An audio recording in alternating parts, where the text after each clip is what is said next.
support private higher education students with information literacy guides for generative AI use, we have two researchers from IIE's Varsity College. Sakhile Mbatsana, a lecturer and information specialist whose research explores AI in education and the development of digital libraries in higher learning, as well as Dr. Nazarana Martha, faculty head of humanities at the IIE's Varsity College Online Center.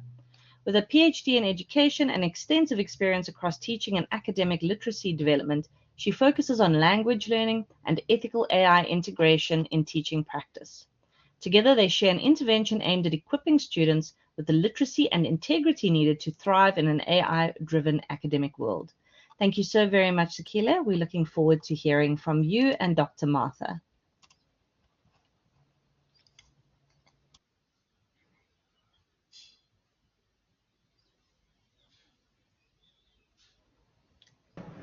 Sorry, Bianca, can I start the presentation? Yes, please do start the presentation.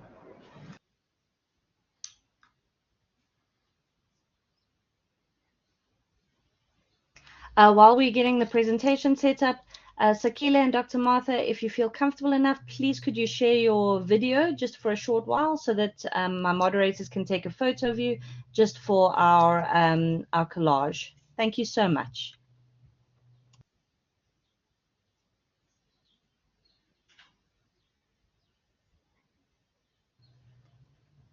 Thank you kindly, Sakhile. You may begin.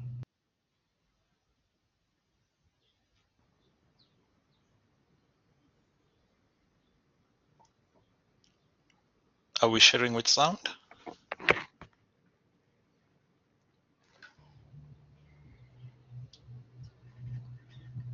Bruce, are you sharing with sound?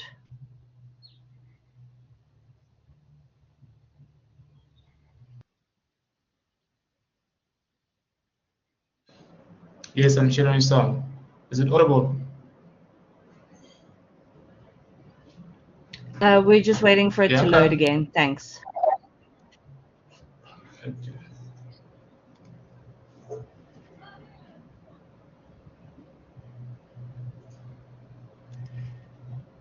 Great, thank you. Is it audible now?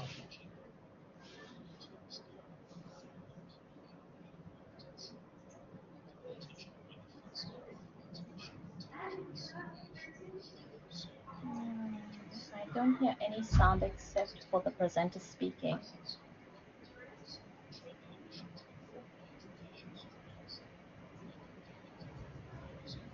Bruce, we're not hearing it.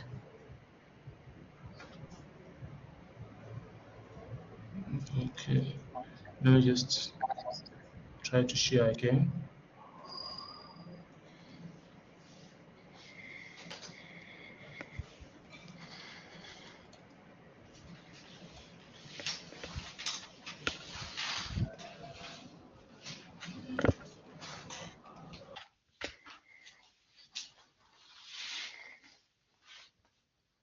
Thank you, Second Chair. We would like to start off with a quote by Dave Walters. The potential benefits of artificial intelligence are huge, so are the dangers. Our study is titled An Analysis of the Effectiveness of a Training Initiative for Higher Education Students Regarding the Ethical Use of AI Tools. Just to give some background, in the recent years, there's been a sharp increase in the use of AI without proper labeling or acknowledgement, which then equates to plagiarism as per intellectual integrity policies. There is an expectation that students should declare the use of AI in their assessments. So as an institution, we then rolled out Gen AI use guidelines, which then serve as additional academic support just to develop fundamental academic skills.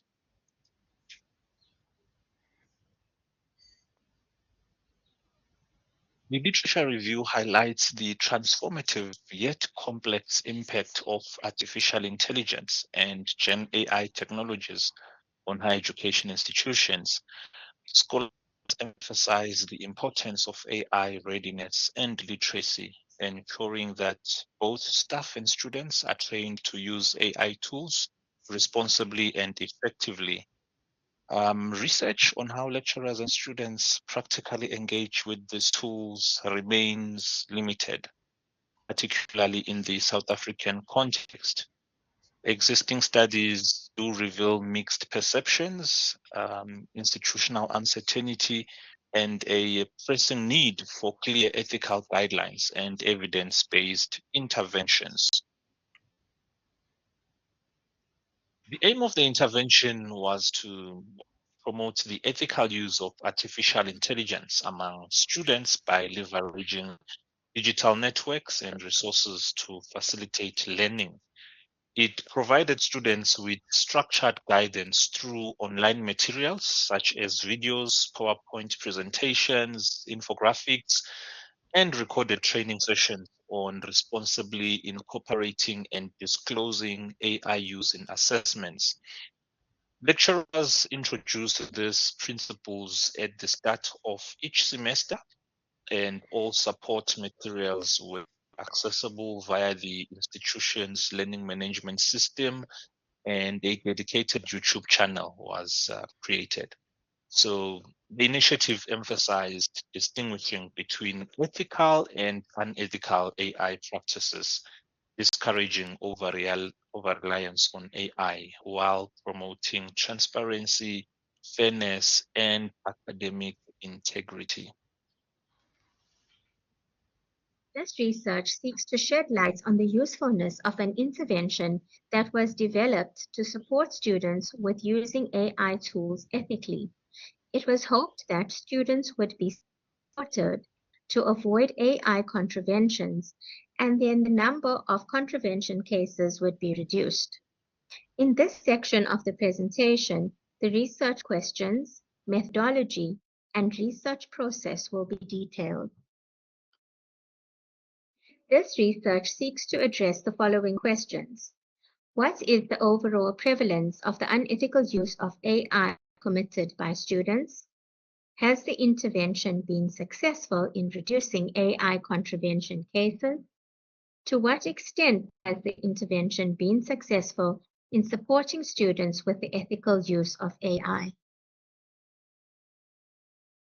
This research takes the form of an exploratory sequential mixed method design.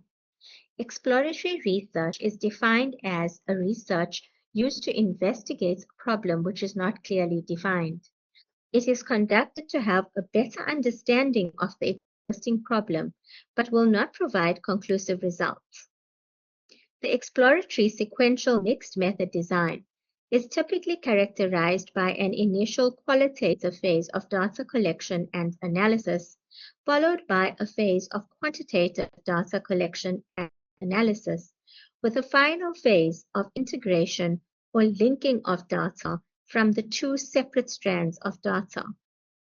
For this study, both qualitative and quantitative data will be collected. The qualitative data will be collected and analyzed second in the sequence to help explain and elaborate on the quantitative results obtained in the first phase. For the quantitative data, the number of AI contravention cases that were reported before the intervention will be analyzed and compared with those after the intervention was implemented. This will address research questions 1 and 2. Thereafter, reports will be pulled and analyzed to identify which students accessed the material to address research questions 2 and 3. Finally, a questionnaire with open-ended questions will be sent to the students who accessed the material. Lecturers of the students who accessed the material will then be interviewed. Thus, sampling for this research will be purposive. All participants will be assured of their anonymity, and the benefits of the research will be highlighted in a document that will be sent to the participants to seek their consent to participate in the study. The interview and questionnaire will address research questions 3, as they will be designed to shed light into the participants' experiences of the intervention and their perceptions of its usefulness in creating awareness and supporting students with the ethical use of AI. According to Ellingson, crystallization is used as a metaphor for the method of obtaining a deeper and richer understanding of qualitative research. Using both students and lecturers' responses will engage the data in crystallization. To conduct this research, the following process will be followed. The intervention design and implementation of the intervention have been conducted. Now, an analysis of the number of cases before and after the intervention will take place. Next, the analysis of reports will be conducted to determine the students and lecturers who will form part of the sample for the questionnaire and interviews, respectively. Finally, depending on the responses from the questionnaire and interviews, the researchers might decide to conduct focus group interviews. In doing so, validity of the study will be facilitated through triangulation of the data. Looking at the results, an analysis of reported cases of unethical student use of AI tools revealed an increase from 2024 to 2025. The total recorded cases doubled basically. A sharp spike was evident between March and May, with the reported contraventions climbing from 70 cases in 2024 to 238 in 2025, which is a 240% increase for that period. Interesting to note is a slight drop in June cases from 84 to 82, which may reflect the impact of targeted interventions or stricter assessment controls implemented after May. Faculty level analysis indicates that over half, or rather 50% of all AI misuse cases originated from the Faculty of Management.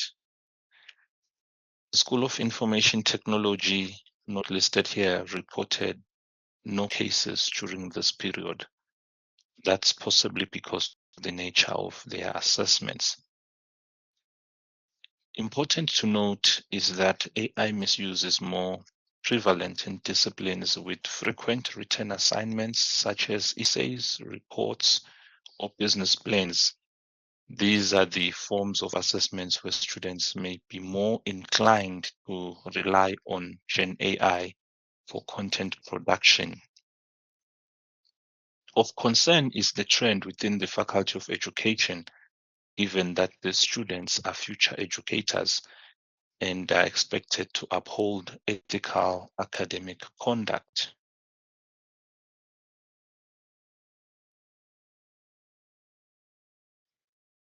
Study provides quantitative evidence of a significant rise in reported cases of unethical AI use among students in higher education between semester 1 of 2024 and semester 1 of 2025.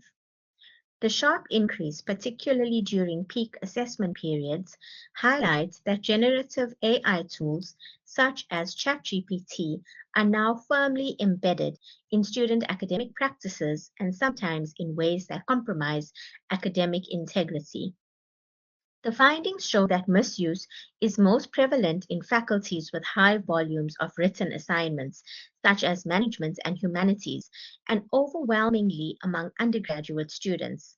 These trends suggest that a lack of clear guidelines, insufficient digital literacy, and performance pressures are key contributing factors. Although interventions were introduced in mid-2025, the persistence of high contravention numbers indicates that isolated actions are insufficient. Instead, institutions must proactively update policies, redesign assessments, invest in staff capacity building, and develop students' critical understanding of ethical AI use. AI technologies hold considerable promise for supporting learning and academic writing if students are guided to use them transparently and responsibly. We now welcome any questions or points of note that you may have.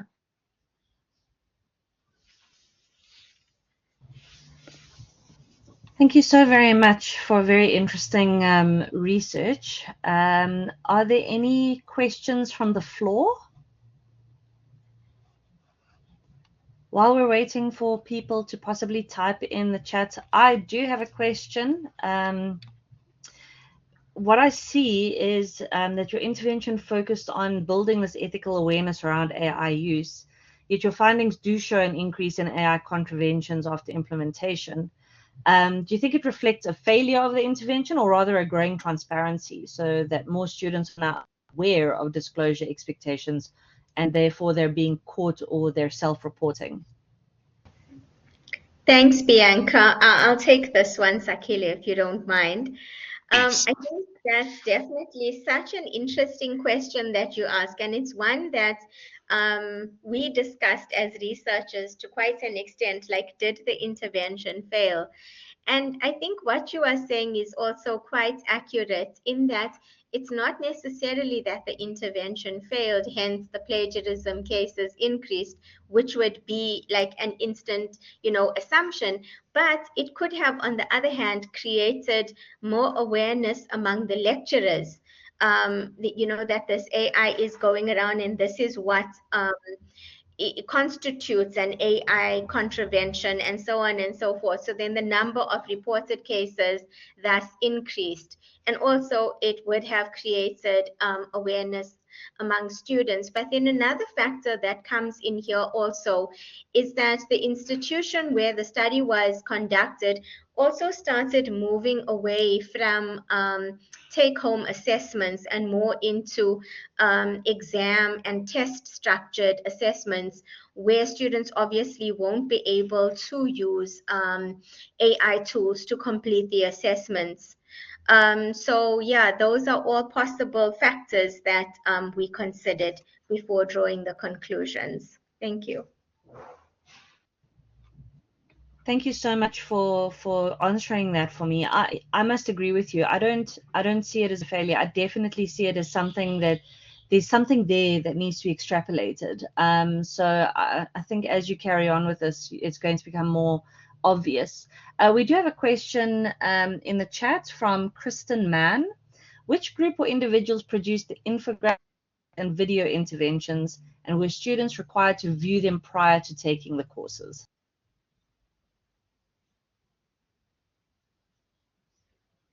Okay, thank you, Kristen, for that question.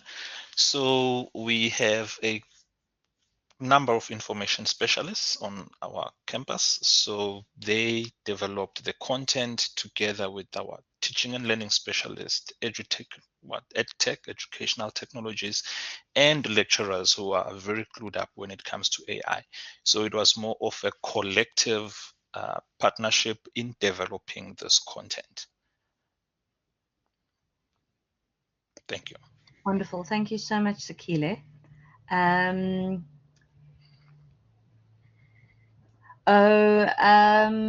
not sure if we have another question here.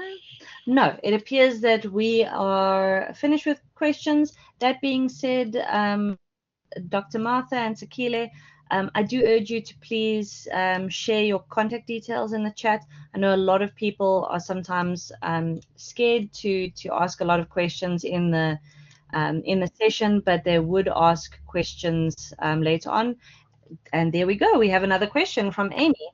Do you plan on conducting more research on this?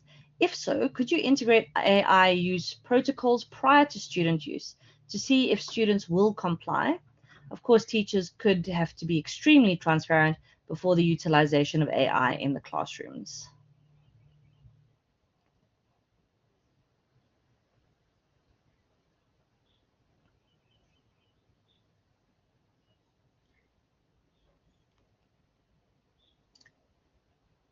I'm not sure who's taking that question.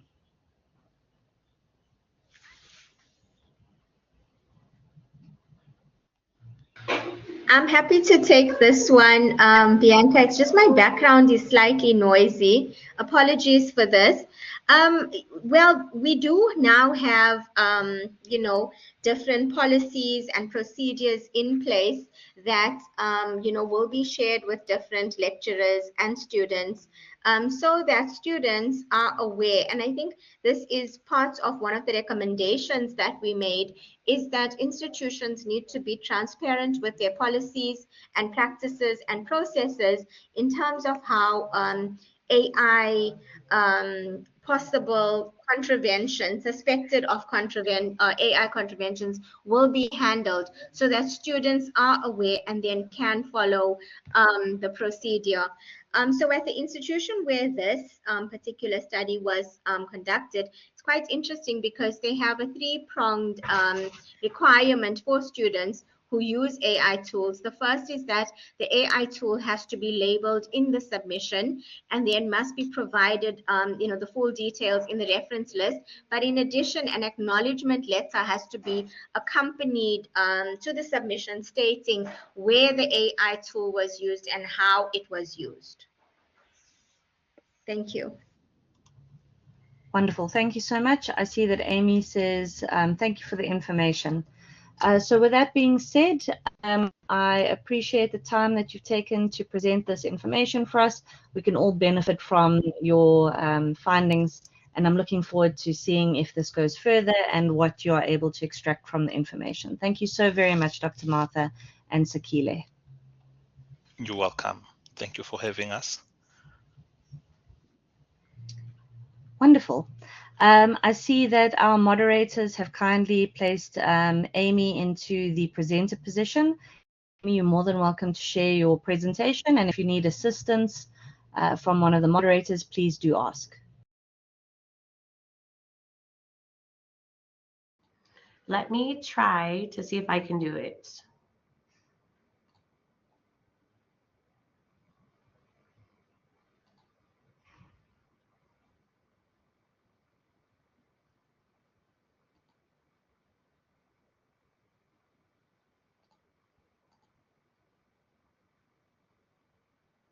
I don't know how to, because I just see myself. Is the screen showing? Not yet. Let's quickly have a look. If you're in the bottom right-hand corner of your screen, there should be a little purple, I call it like a purple pill-shaped thing that says Open Collaborate. Once you're in there where the chat function is, next to the chat box, there's like a little person, attendees icon, and next to that, there's an arrow, and that one is share content. Once you click that, if you click share application or screen, it'll give you the opportunity to share what you're looking to share.